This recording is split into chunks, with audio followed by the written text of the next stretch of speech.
ഇപ്പോൾ നമ്മൾ വയറിൽ അൾസർ എന്ന പേര് കേട്ടിട്ടുണ്ടെങ്കിലും അതിൻ്റെ ലക്ഷണങ്ങൾ എന്തൊക്കെയാണ്, എന്തുകൊണ്ടാണ് ഇത് വരുന്നത്, അതുപോലെ തന്നെ വയറിൽ അൾസർ വന്നു കഴിഞ്ഞാൽ ശ്രദ്ധിക്കേണ്ട കാര്യങ്ങൾ എന്തൊക്കെയാണെന്ന് പലർക്കും അറിയില്ല. മദ്യം, പിന്നെ സോഡകൾ, കോളകൾ പോലെയുള്ള പാനീയങ്ങളൊക്കെ നമ്മൾ പരമാവധി ഒഴിവാക്കുക. അതുപോലെ മസാല കൂടുതൽ അടങ്ങിയിട്ടുള്ള ഫുഡുകളൊക്കെ കഴിക്കുന്ന ആളുകളാണെങ്കിൽ അത്തരം ഫുഡുകളൊക്കെ നമ്മൾ ഒഴിവാക്കുക. പിന്നെ ചില ഭക്ഷണശീലങ്ങളിൽ കുറച്ച് മാറ്റങ്ങൾ വരുത്തേണ്ടതുണ്ട്.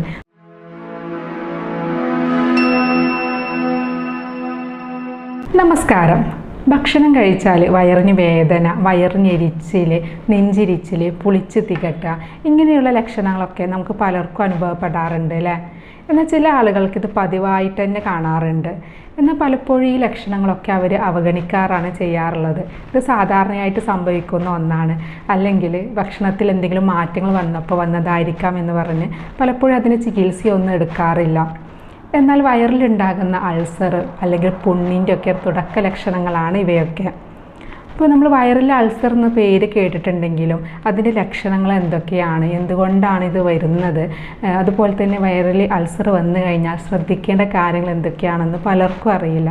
അപ്പം അത്തരം കാര്യങ്ങൾ സംസാരിക്കാനാണ് ഇന്ന് നിങ്ങളുടെ മുന്നിലെത്തിയിരിക്കുന്നത്. ഞാൻ doctor Semiya, doctor Basil's homeo hospital, Pandikkad, Malappuram ജില്ല. നമ്മളിൽ പലർക്കും വായിൽ പുണ്ണ് വരാറുണ്ട് അല്ലേ? റൗണ്ട് ഷേപ്പിൽ അല്ലെങ്കിൽ ഓവൽ ഷേപ്പിലൊക്കെ വരുന്ന ചെറിയ ചെറിയ വെള്ള കളറിലുള്ള മുറിവുകൾ കാണാറുണ്ട് അല്ലേ? ഇതേ അവസ്ഥയാണ് നമ്മുടെ വയറിലും സംഭവിക്കുന്നത്. വയറിൻ്റെ ആവരണത്തിൽ അല്ലെങ്കിൽ ചെറുകുടലിൻ്റെ തുടക്ക ഭാഗം, അതിന് നമ്മൾ ഡിയോഡിൻ എന്നാണ് പറയുന്നത്, ഈ ഭാഗത്ത് വരുന്ന ഇതുപോലെയുള്ള ചെറിയ മുറിവുകളെയാണ് നമ്മൾ അൾസർ എന്ന് പറയുന്നത്. അൾസർ വരാനുള്ള ഒരു പ്രധാനമായിട്ടുള്ളൊരു കാരണം പറയുന്നത് മാനസികമായിട്ടുള്ള സമ്മർദ്ദമാണ്. കൂടുതലായിട്ട് ടെൻഷനുള്ള ആളുകൾ അല്ലെങ്കിൽ ആൻസൈറ്റി ഡിസോർഡർ പോലെയുള്ള അസുഖങ്ങളൊക്കെ ഉള്ള ആളുകൾ, സ്ഥിരമായിട്ട് ഇതുപോലെയുള്ള അസുഖങ്ങൾക്ക് മെഡിസിൻ എടുക്കുന്ന ആളുകളിലൊക്കെ ഈ വയറിൽ അൾസർ കാണാറുണ്ട്. അതുപോലെ തന്നെ പുകവലിയും വയറിൽ അൾസർ ഉണ്ടാവാനുള്ളൊരു ചാൻസ് ഉണ്ട്. മസാല കൂടുതൽ അടങ്ങിയിട്ടുള്ള ഫുഡുകൾ സ്ഥിരമായിട്ട് കഴിക്കുന്ന ആളുകളുണ്ട് അല്ലേ? നല്ല എരിവുള്ള ഭക്ഷണം കഴിക്കുന്ന ആളുകൾ, അല്ലെങ്കിൽ സ്ഥിരമായിട്ട് ഹോട്ടൽ ഫുഡുകൾ കഴിക്കുന്നത്, ഫാസ്റ്റ് ഫുഡൊക്കെ കഴിക്കുന്ന ആളുകളിൽ ഇതുപോലെ വയറിൽ അൾസർ വരാനുള്ള സാധ്യത വളരെയേറെയാണ്. കാരണം ഈ മസാല എന്ന് പറയുന്നത് നല്ല നമ്മുടെ വയറിൻ്റെ ആവരണത്തെ മുറിവുണ്ടാക്കുകയും അത് പിന്നീട് അൾസറായിട്ട് മാറുകയും ചെയ്യും. മറ്റൊരു പ്രധാന കാരണം പറയുന്നത് ഹെലിക്കോബാക്ടർ പൈലോറി എന്ന ബാക്ടീരിയയുടെ അണുബാധയാണ്. ഒരു 60% ആളുകളിലും ഈ ഗ്യാസ്ട്രിക് അൾസർ അല്ലെങ്കിൽ വയറിൽ അൾസർ വരുന്നത് ഈ അണുബാധ കാരണമാണ് വരുന്നത്. ഈ ഹെലിക്കോബാക്ടർ പൈലോറിയുടെ ഇൻഫെക്ഷൻ കാരണമാണ് നമുക്ക് വയറിൽ ഇങ്ങനെ എരിച്ചിലും അതുപോലെ തന്നെ പൊളിച്ച് തികട്ട, അസിഡിറ്റിയുടെ പ്രോബ്ലംസൊക്കെ ഉണ്ടാക്കുന്നത്. ഇത്തരം ബാക്ടീരിയകൾ നമ്മുടെ വയറിൻ്റെ ആവരണത്തെ നശിപ്പിക്കുകയും അവിടെ കേടുപാടുകളൊക്കെ വരുത്തി അവിടെ ചെറിയ ചെറിയ മുറിവുകളൊക്കെ ഉണ്ടാക്കും. പിന്നീട് അത് അൾസറായിട്ട് മാറുകയാണ് ചെയ്യുന്നത്. അതുപോലെ സ്ഥിരമായിട്ട് എന്തെങ്കിലും മരുന്നുകളുടെ ഉപയോഗം, പ്രത്യേകിച്ച് നമ്മൾ മലയാളികൾക്ക് എന്തെങ്കിലും ഒരു ചെറിയ തലവേദനയോ അല്ലെങ്കിൽ എന്തെങ്കിലും പനിയോ ജലദോഷമൊക്കെ വന്നു കഴിഞ്ഞിട്ടുണ്ടെങ്കിൽ കൂടുതലായിട്ട് ഈ ഒരു പാരസെറ്റമോൾ അല്ലെങ്കിൽ വേദന സംഹാരികളൊക്കെ കൂടുതലായിട്ട് എടുക്കുന്ന ഒരു ശീലമുണ്ട്. ഇങ്ങനെ സ്ഥിരമായിട്ട് എടുക്കുന്ന ആളുകളിൽ ഇതുപോലെ വയറിൽ അൾസർ വരാനുള്ള ചാൻസ് ഉണ്ട്. അതുപോലെ നേരത്തെ പറഞ്ഞ പോലെ കൂടുതൽ ടെൻഷനുള്ള ആളുകളൊക്കെ സ്ഥിരമായിട്ട് അങ്ങനെയുള്ള മെഡിസിൻസ് എടുക്കുന്ന ആളുകൾ, പിന്നെ അതുപോലെ തന്നെ ഗ്യാസിൻ്റെ പ്രോബ്ലംസ്, സ്ഥിരമായിട്ട് ഗ്യാസ് ഉള്ള ആളുകൾ ഡോക്ടറെ ഒന്നും കാണിക്കില്ല, ഏതെങ്കിലും മരുന്ന് ഷോപ്പിൽ പോയിട്ട് അവരൊരു ഗ്യാസിൻ്റെ ഗുളിക വാങ്ങിയിട്ട് സ്ഥിരമായിട്ട് കഴിക്കുന്ന ആളുകളുണ്ട്. അങ്ങനെയുള്ള ആളുകളിലും ഇത് സ്ഥിരമായിട്ട് ഉപയോഗിക്കുന്നത് കാരണം അത് നമ്മുടെ വയറിലെ ആവരണത്തെ നശിപ്പിക്കാനും അത് ഗ്യാസ്ട്രൈറ്റിസ് അതായത് നീർക്കെട്ട് വരാനും ഇത് പിന്നീട് വയറിൽ അൾസർ വരാനൊക്കെ കാരണമാകാറുണ്ട്. ഈ വയറിൽ അൾസർ ഉള്ള ആളുകളിൽ പലതരത്തിലുള്ള ലക്ഷണങ്ങൾ കാണിക്കാറുണ്ട്. വയറിൻ്റെ ഭാഗത്തായിട്ടല്ല, അല്ലാതെ തന്നെ ഒരുപാട് ലക്ഷണങ്ങൾ വരാറുണ്ട്. വയറിലാണെങ്കിൽ ഭക്ഷണം കഴിച്ച ഉടനെ വയറ് വേദന വരിക, വയറിന് എരിച്ചിൽ വരിക, പുളിച്ച് തികട്ടുക, നെഞ്ചിരിച്ചിൽ, ഓക്കാനിക്കാൻ വരിക, ഛർദ്ദിക്കുക, ഇങ്ങനെയുള്ള പ്രശ്നങ്ങളൊക്കെ കാണാറുണ്ട്. അതുപോലെ തന്നെ തടി മെലിയുക, ശരീരം നന്നായിട്ട് ക്ഷീണിക്കുക, ക്ഷീണം അനുഭവപ്പെടുക, തലകറക്കം അനുഭവപ്പെടുക, ഇതും ഇതിൻ്റെ കൂടെ തന്നെ നമുക്ക് കാണാറുണ്ട്. ഇത്തരത്തിലുള്ള ലക്ഷണങ്ങൾ കാണിക്കുകയാണെങ്കിൽ തീർച്ചയായിട്ടും നമ്മളൊരു ഡോക്ടറെ കാണിച്ചിട്ട് അതിന് കറക്റ്റായിട്ടുള്ള ചികിത്സ എടുക്കുകയാണ് വേണ്ടത്. കാരണം ഇത് കൂടുതലായി കഴിഞ്ഞിട്ടുണ്ടെങ്കിലാണ് ഈ വയറിൽ അൾസർ കൂടുതലാവാനും അത് മറ്റ് പല അസുഖങ്ങളിലേക്ക് പോകാനൊക്കെ ഉള്ള സാധ്യത വളരെ കൂടുതലാണ്. പിന്നെ വയറിൽ അൾസർ ഉണ്ടോ എന്ന് നോക്കുന്നത് നമ്മൾ എൻഡോസ്കോപ്പി ഒക്കെ നോക്കിയിട്ടാണ്. എൻഡോസ്കോപ്പി നമ്മുടെ വയറിലേക്ക് കുഴലിറക്കിയിട്ടുള്ള പരിശോധനയാണ്. ഇതിലൂടെ നമുക്കവിടെ ഗ്യാസ്ട്രൈറ്റിസ് ഉണ്ടോ അല്ലെങ്കിൽ അവിടെ വയറിൽ അൾസർ ഉണ്ടോ എന്നുള്ളതൊക്കെ അറിയാൻ പറ്റും.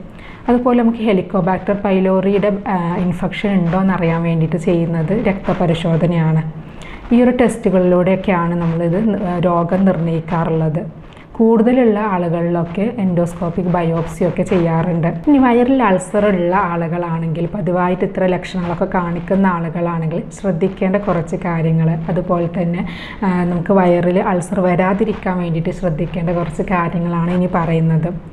ഒന്നാമതായിട്ട് നമ്മൾ പറയുന്നത് ഈ കഫീനൊക്കെ കൂടുതൽ അടങ്ങിയിട്ടുള്ള കാപ്പി, അതുപോലെ മദ്യം, പിന്നെ സോഡകൾ, കോളകൾ പോലെയുള്ള പാനീയങ്ങളൊക്കെ നമ്മൾ പരമാവധി ഒഴിവാക്കുക.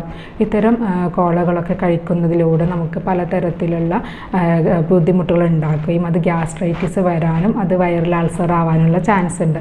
അതുകൊണ്ട് തന്നെ അത്തരം പാനീയങ്ങൾ ഒഴിവാക്കുക. അതുപോലെ മസാല കൂടുതൽ അടങ്ങിയിട്ടുള്ള ഫുഡുകളൊക്കെ കഴിക്കുന്ന ആളുകളാണെങ്കിൽ അത്തരം ഫുഡുകളൊക്കെ നമ്മൾ ഒഴിവാക്കുക.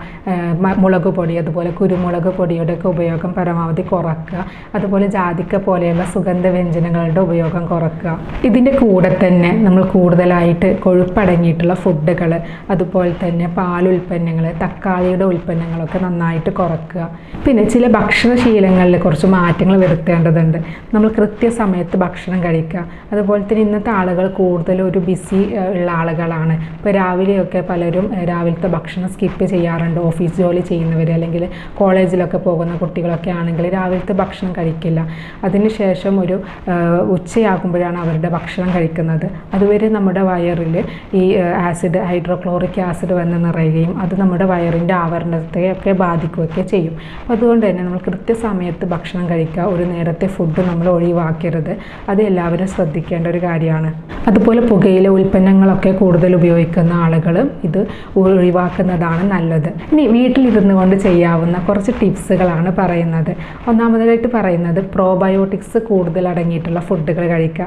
തൈര്, മോര് പോലെയുള്ള ഫുഡുകളിൽ ഒരുപാട് പ്രോബയോട്ടിക്സ് ഉണ്ട്. അപ്പോൾ ഇവ നമ്മൾ ഭക്ഷണം കഴിച്ചു കഴിഞ്ഞാൽ ഇവ നമുക്ക് നമ്മുടെ ശരീരത്തിലുള്ള ആവശ്യമില്ലാത്ത ബാക്ടീരിയകളെ നശിപ്പിക്കാനും എന്നാൽ നമ്മുടെ ശരീരത്തിന് ആവശ്യമായിട്ടുള്ള ബാക്ടീരിയകളെ വളർത്തുന്നതിനൊക്കെ സഹായിക്കുന്ന ഒന്നാണ് ഈ പ്രോബയോട്ടിക്സ്. അതുകൊണ്ട് തന്നെ ഇത്തരം തൈര്, മോര് പോലെയുള്ള ഫുഡുകൾ കൂടുതലായിട്ട് ഭക്ഷണത്തിൽ ഉൾപ്പെടുത്തുക. അതുപോലെ ആപ്പിള്, മുന്തിരി, ബ്ലൂബെറി പോലെയുള്ള പല കളറിലുള്ള ഫ്രൂട്ട്സുകൾ കൂടുതലായിട്ട് ഭക്ഷണത്തിൽ ഉൾപ്പെടുത്തുക. ഇവയിൽ കൂടുതലായിട്ട് ഫ്ലേവനോയിഡ്സുകൾ അടങ്ങിയിട്ടുണ്ട്. ഈ ഫ്ലേവനോയിഡ്സുകൾ കൂടുതലായിട്ടുള്ള പഴങ്ങൾ കഴിച്ചു കഴിഞ്ഞിട്ടുണ്ടെങ്കിൽ അത് നമ്മുടെ വയറിലുള്ള എരിച്ചിൽ, അതുപോലെ അസിഡിറ്റി പോലെയുള്ള ബുദ്ധിമുട്ടുകളൊക്കെ ഇല്ലാതാക്കാൻ സഹായിക്കാറുണ്ട്. അതുപോലെ തന്നെയാണ് ഇഞ്ചി, വെളുത്തുള്ളി, തേന്, മഞ്ഞൾ ഇതൊക്കെ കൂടുതലായിട്ട് ഭക്ഷണത്തിൽ ഉൾപ്പെടുത്തി കഴിഞ്ഞാൽ നമുക്ക് ആൻറ്റി ബാക്ടീരിയൽ അല്ലെങ്കിൽ ആൻറ്റി മൈക്രോബിയൽ അല്ലെങ്കിൽ ആൻറ്റി ഓക്സിഡൻ്റൊക്കെകളായിട്ടാണ് ഇവ പ്രവർത്തിക്കുന്നത്. അപ്പോൾ ഇങ്ങനെയുള്ള ഭക്ഷണങ്ങൾ കൂടുതലായിട്ട് ഭക്ഷണത്തിൽ ഉൾപ്പെടുത്തി കഴിഞ്ഞിട്ടുണ്ടെങ്കിൽ നമുക്കത് വയറിൽ അൾസർ പോലെയുള്ള ബുദ്ധിമുട്ടുകളൊക്കെ കുറക്കാൻ സഹായിക്കും. ഇനി ചികിത്സയിലേക്ക് വരികയാണെങ്കിൽ വയറിലെ അൾസർ നമുക്ക് പൂർണ്ണമായിട്ട് മാറ്റിയെടുക്കാൻ പറ്റുന്ന ഒരു അസുഖമാണ്. നമ്മളത് തുടക്കത്തിലേ കണ്ടുപിടിക്കുകയാണെങ്കിൽ കറക്റ്റ് ട്രീറ്റ്മെൻറ്റ് എടുത്തു കഴിഞ്ഞാൽ പൂർണ്ണമായിട്ട് തന്നെ നമുക്കത് മാറ്റിയെടുക്കാൻ പറ്റും.